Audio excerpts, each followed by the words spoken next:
Selamun aleyküm. Bugün miladi 11 Kasım 2022 Cuma, Hicri 1444 16 Rebiül Ahir. Günün ayeti. De ki, Allah'a karşı yalan uyduranlar kurtuluşa erişemezler. Günün hadisi. Her kim kendine zulmedene beddua ederse ondan intikamını dünyada almış olur. Tarihten haberdar olmak için tarihte bugün neler yaşandı hep birlikte bakalım. 1914 Osmanlı Devleti 1. Dünya Savaşı'nda İtilaf devletlerine savaş ilan etti. İttihat ve Terakki'nin ihtiras ve basiretsizliği sonucu savaşa giren Osmanlı, savaş sonunda dağılma sürecine girmiştir. 1918 Almanya ile müttefikler 1. Dünya Savaşı'nı bitiren Versay Anlaşması'nı imzaladı.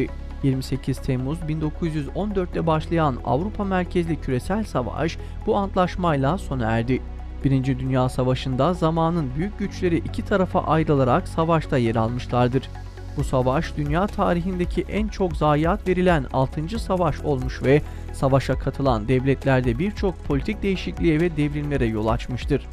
1942 Varlık vergisine ilişkin yasa mecliste kabul edildi. Halkın bu süre içindeki perişanlığına aldırış etmeyen yöneticiler, 2. Dünya Savaşı patlak verince milletvekillerinin bile maaşını karşılayamaz duruma gelmiş, hem azınlıklara hem de sıradan vatandaşlara çok ağır gelen ve dünyada bir benzeri bulunmayan varlık vergisini icat etmişti. Varlık vergisine uymayanlar taş ocaklarında en ağır şartlarda çalıştırılmış, vergiler bu şekilde tahsil edilmişti. Ancak tek parti döneminin bu uygulaması ekonomi tarihinde kara bir leke olarak kalmıştır.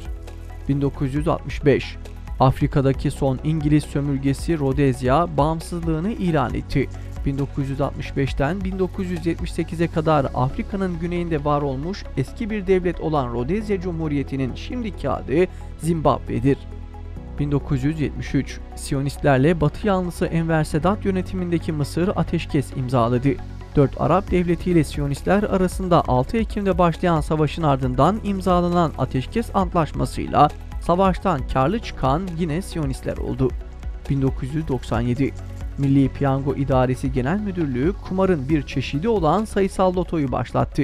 Devlet ekran karşısında her hafta tüm halkı en cezbedici reklamlar eşliğinde kumar oynamaya teşvik etmekte ve ahlaken çökertmekteydi. 2004 Filistin Kurtuluş Örgütü lideri Yaser Arafat, Paris yakınlarındaki bir askeri hastanede öldü. Arafat'ın cenazesi 12 Kasım'da Kahire'de düzenlenen törenden sonra Ramallah'ta defnedildi. 2013 Danıştay 8. Dairesi avukatların baro levhasına kayıt için başı açık fotoğraf vereceklerine ilişkin yönetmeliği oy birliğiyle durdurdu. Karar, başörtülü bir avukatın açtığı dava sonucu alındı.